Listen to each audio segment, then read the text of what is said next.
Right now, somewhere out there, a fully grown adult is staring at a massive apex predator. They think, he looks lonely. I should pet him. Madness. Complete madness.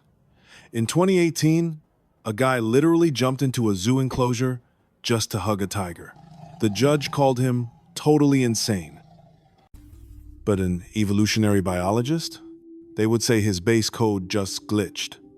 People constantly try to touch deer, raccoons, seals, and other dangerous animals. Animals literally designed by evolution to scream, keep away. Experts warn us. Zoos build massive fences to keep us safe from the wildlife.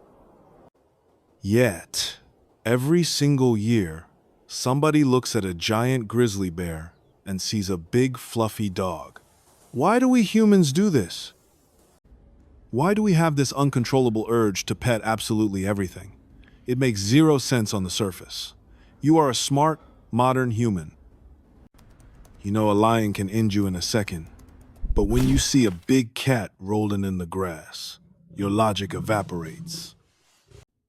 You feel that weird itch in your hands. Don't worry, you aren't broken. It is actually a built-in feature, not a strange system bug. We are going to break down exactly what is happening inside your head when you see a wild animal. It is a crazy process. It turns out, this fatal attraction is not stupidity. It is a million-year-old survival mechanism currently crashing in our modern world. Let's look back. For almost all of human history, life meant being surrounded by other life. No concrete, no screens, just plants, bugs, and flowing rivers. If you did not pay attention to the natural world, you simply did not survive. Reading nature was our original full-time job back then. A circling bird meant food. Complete silence meant a hidden predator. Because of that, our brains got incredibly good at spotting living things. Too good, actually. We even end up screaming at a frozen laptop. We name our cars. We see life where it does not exist. Show someone 3 dots moving on a screen. Suddenly, one dot is the bully, and the other is the victim. They are just pixels. Your brain simply does not care. Mistaking a rock for a bear was embarrassing. Mistaking a bear for a rock was truly fatal. Your brain always plays it safe. Better a fool than dead. A biologist called this the biophilia hypothesis. It is a fascinating idea. It just means we are hardwired to be drawn to living things. Our minds were built inside nature. Living things are our native language. That makes perfect sense, right? What is actually strange is spending 90% of your life trapped inside a glass and concrete box today. But let's be real. Some animals just hit different.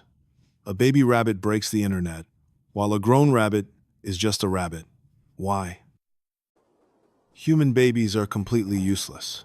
A baby horse walks in minutes. A human infant needs years of constant, exhausting care from exhausted adults. So, evolution had to set a trap. Babies evolved features that force us to love them. Big eyes, round cheeks, tiny little cute noses. Scientists call it the baby schema. It is a biological hack, and it works incredibly well across the entire wild animal kingdom. Pandas, kittens, seals, they all accidentally use our own security codes to unlock the nurturing centers in our brains. You just get hit by it. Here is where your body gets deeply weird. Have you ever looked at a puppy and literally clenched your jaw? You make tight fists.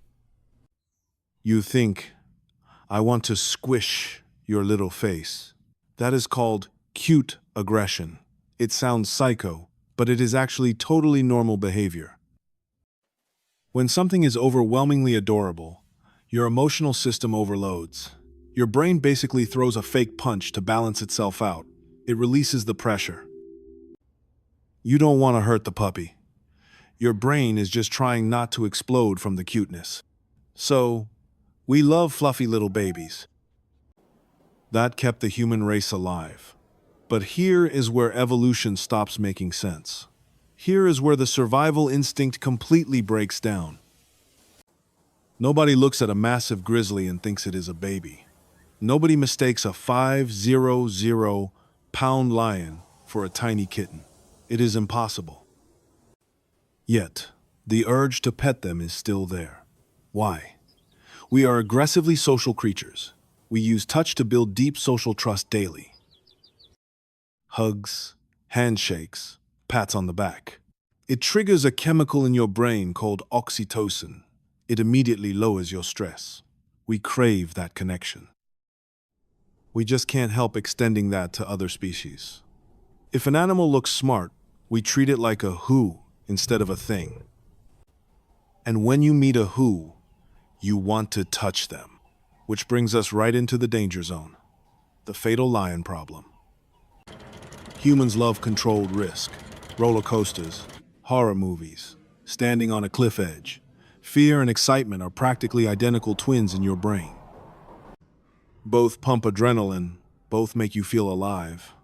Standing next to a lion behind glass gives you the massive thrill without calculating the real risk. It is a toxic mix of curiosity and terrible decision-making. You see an emotional connection. The massive lion only sees a tasty little snack. We project our feelings onto them.